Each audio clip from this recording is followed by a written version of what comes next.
Ako si Silas. Ang ating istorya ngayon ay tungkol sa sumpa ng puno ng balete. Sa isang tahimik at malayong nayon sa Pilipinas ay may isang higanting puno ng balete sa gitna ng mga palayan. Sa loob ng maraming henerasyon, ibinabahagi ng mga taga-nayon ang mga kwento tungkol sa mga espiritu na nagbabantay sa puno. Partikular na ang kapre, isang makapangyarihan, madilim, malaki at mabantot na espiritu kung ilarawan ng mga nakakita nito ang sinasabing naninirahan sa mga ugat at sanga nito. Sinasabi nilang binabantayan ng kapre ang puno at anumang panggugulo ay magdadala ng sumpa sa sino mang manghihimasok. Isang hapon, ang magkakaklaseng sina Eric, Maria at Daniel ay naglakad pa uwi sa kanilang karaniwang daan sa tabi ng puno ng balete. Pinagtatawanan ni Eric ang takot ng mga taga-baryo. Tinawag itong pamahiin. Habang pinaalalahanan naman siya ni Maria tungkol sa mga babala ng kanyang lola, sinabing ang kanyang pinsan ay nawala malapit sa puno. Maraming taon na ang nakalilipas. Sumama si Daniel kay Eric sa pang-asar sa kanya. Sinisiguro na ito ay gawang kwento lamang. Ngunit sa isang sandali ng kabataang pagsuway, hinamon ni Eric si Daniel na hawakan ng puno. Tumatawa, tinanggap ni Daniel ang hamon. Inabot niya ang kanyang kamay sa isa sa mga liku-likong ugat nito. Ngunit sa sandaling ginawa niya yun, isang nakakabahalang kaluskos ang pumulong sa hangin. Parang ang hangin ay gustong magsalita. Nagpalitan sila ng mga nerbyosong tingin, ngunit binaliwala ito at nagpatuloy sa kanilang daan. Noong gabing yun, si Daniel ay nahiga sa kama. Hindi mapakali habang sinusubukan niyang alisin ang pakiramdam na hindi komportable. Sa wakas, nakatulog na lang siya. Ngunit, nagising sa kalagitnaan ng gabi sa tunog ng mahihinang bulong sa labas ng kanyang bintana. Para bang mga dahon na umahampas, pero may tono, may ritmo. Isang boses. Bahagyang natutulog bulong niya. Hangin lang yon. Ngunit lumalakas ang bulong. Nagiging malinaw ng mga salita. Hindi mo dapat yun hinawakan. Biglang nagising si Daniel. Nakatitig sa bintana. Ngunit wala naman tao sa labas. Kinabukasan, sinabi ni Daniel kina Eric at Maria ang narinig niya. Tumawa si Eric at sinabi na nag-iisip lamang siya ng mga bagay-bagay. Habang nag-aalala si Maria at sinabing, palagi nagbababala ang mga nakakatanda tungkol sa punong yan. Hindi ka dapat lumapit dun. Habang lumilipas ang mga araw, lumalala ang mga kakaibang karanasan ni Daniel. Madalas niyang makita ang mga anino malapit sa puno ng balete kahit sa liwanag ng araw. May mga anyong tila sumusunod sa kanya mula sa gilid ng kanyang mga mata. Sa gabi naman, bumabalik ang mga bulong, mas malakas at malinaw. Ang mga salita ay mas matindi. Isang babala, pinapalukod kita. Nagsimula siyang makaramdam na may nagmamasid sa kanya kahit sa loob ng kanyang tahanan.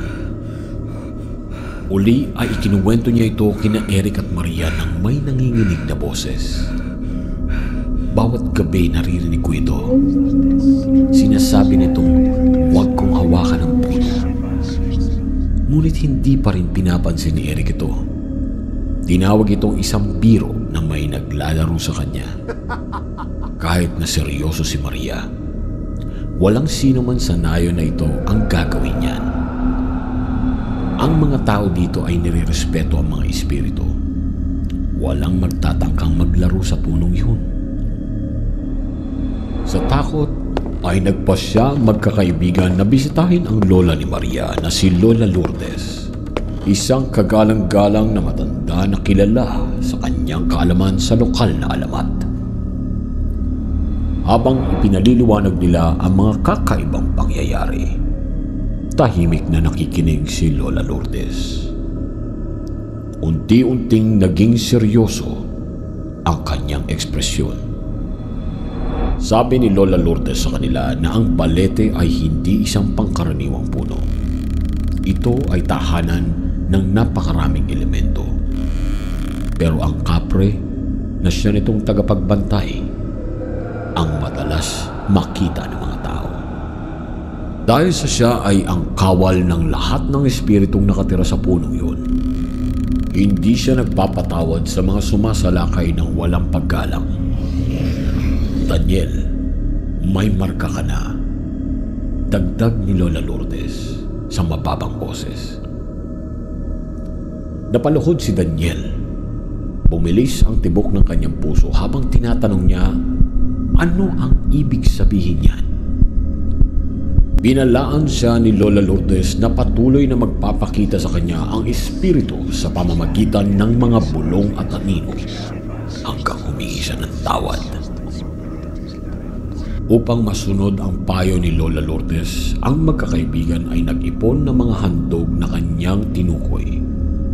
Mga dahon ng tabako, bigas, kandila, at isang piraso ng puting tela. Nilapitan nila muli ang puno ng balete sa takip siling. Ang mga anino ay humahaba sa mga bukirin habang nagsisimulang humumpas ang hangin sa paligid nila. Nakatayo sa tabi nila si Lola Lourdes. Bumubulong ng dasal at inuutusan si Daniel na lumapit, lumuhod at humingi ng tawad. Ang boses ni Daniel ay nanginginig habang bumubulong siya. Pasensya na, hindi ko dapat hinawakan ng puno. Pakiusap, pakawalan niyo ko.